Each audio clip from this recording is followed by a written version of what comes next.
एक बिल्डिंग सब कुछ परफेक्ट था, जैसे डिजाइन, मटेरियल, कॉन्ट्रैक्टर्स। सिर्फ एक चीज इग्नोर हुई, सॉइल टेस्ट। और कुछ सालों के बाद में क्रैक्स, सेटलमेंट्स और फाइनली स्ट्रक्चर अनसेफ हो गया। सवाल ये है कि आप भी अपने बिल्डिंग के नीचे की सच्चाई को इग्नोर कर रहे हो।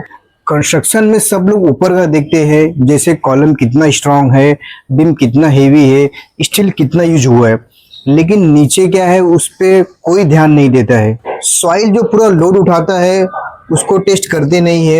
इंडिया में 70% छोटी छोटी बिल्डिंग बिना सॉइल टेस्ट के ही बन जाती है, और लोग बोलते हैं यहाँ पे सब बिल्डिंग ऐसे ही बनती है, कुछ नहीं होगा। और वही सबसे बड़ा इल्यूजन है। एक साइड पर काम चल रहा था नॉर्मल G+3 बिल्डिंग का। ओनर ने बोला सॉइल टेस्ट की कोई ज़रूरत नहीं है, टाइम वेस्ट है, पैसा वेस्ट है, और कॉन्ट्रैक्टर ने भी हाँ बोल दिया। फुटिंग बना, कॉलम खड़ा हुआ, सब कुछ स्मूथ तरीके से काम हुआ।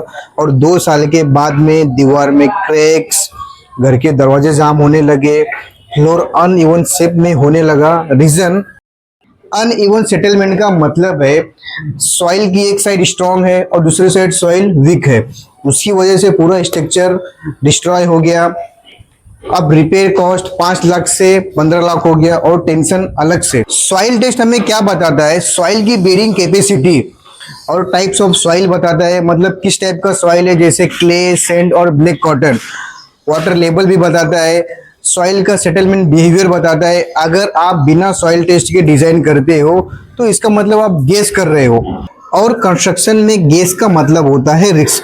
सॉफ्ट सॉइल में सैलो फुटिंग मतलब फेल, ब्लैक कॉटन सॉइल में स्वेलिंग एंड श्रिंकेज का प्रॉब्लम, हाई वाटर टेबल में फाउंडेशन वीक। मतलब ये है डिजाइन स्ट्रांग होने के बाद भी फाउंडेशन फेल हो सकता है।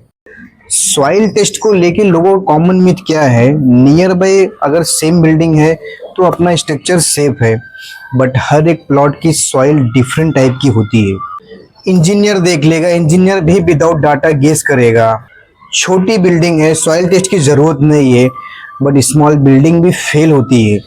सॉइल टेस्ट महंगा है, क्यों पैसा वेस्टेज करने का अपना, बट वही बाद में लाखों रुपए का नुकसान कर देता है।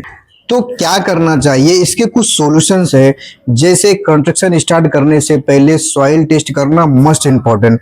सेकेंड, रैंडम अजम्पशंस को अवॉइड करो। थर्ड, रिपोर्ट के अकॉर्डिंग ही फाउंडेशन का डिजाइन करो। Fourth, local experience plus soil testing report दोनों का यूज करो। याद रखो, फाउंडेशन स्ट्रांग तभी बनेगा जब आपको सॉइल की कैपेसिटी समझ में आएगी।